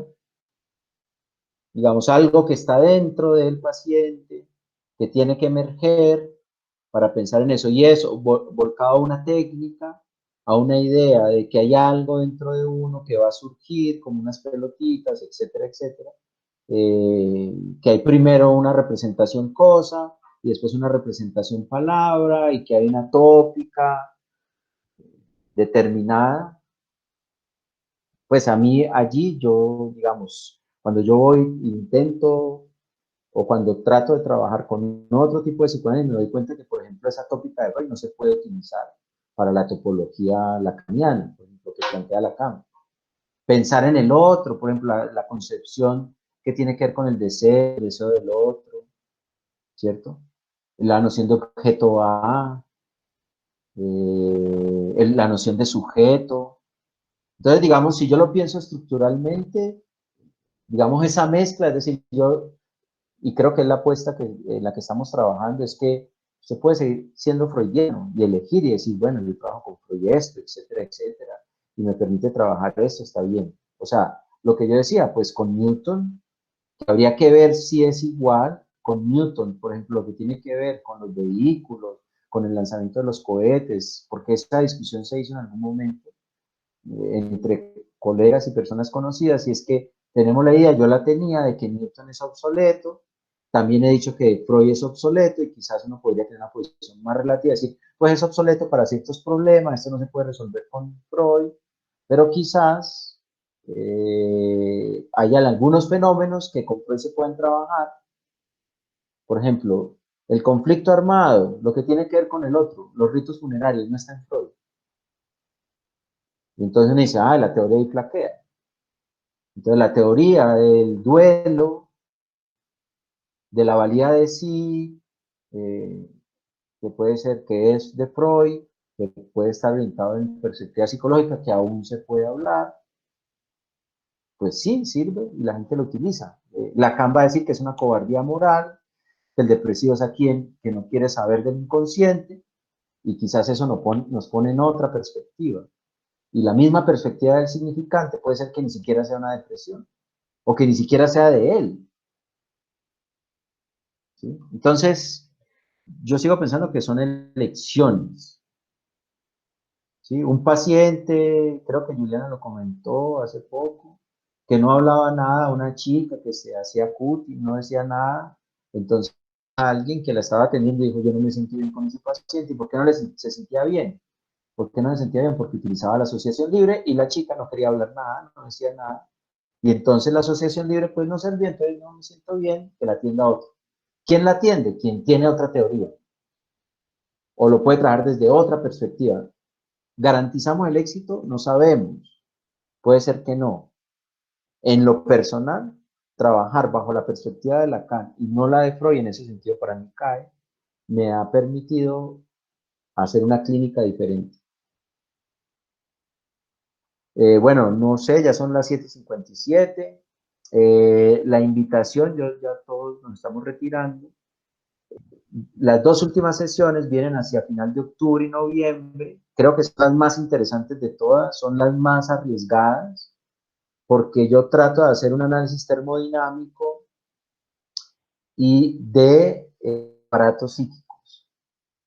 Y cuando digo eso es que trato de entrarme un poco en la termodinámica para analizarlos y para mostrar cómo los aparatos psíquicos freudianos son una ficción. ¿Sí? En eso puede haber inclusive mucho debate, ¿no? Pero bueno, como les digo, es el intento que yo hice de analizar lo real en los aparatos psíquicos a partir de lo cuantitativo o de lo económico, que Freud nunca pudo resolver, ¿cierto? De cómo un aparato, como energías cuantitativas, piénsenlo. Tengo más, tengo menos, las series paralelas, que es otra forma en que Freud trabaja el asunto, mucha pulsión de muerte, poca pulsión de muerte, etcétera, etcétera. O sea, la energía como una magnitud. Y el otro aspecto es el económico cuantitativo y el energético. Entonces, esos nos meten de lleno a la termodinámica. Perdón. Y ahí ya finalizaremos, pues eso va como a finales de inicios de noviembre, si no estoy mal. Bueno, no es más. Lucas finalmente no creo que no se pudo conectar, ya son las 7:58. Hoy por fin salimos más puntualitos.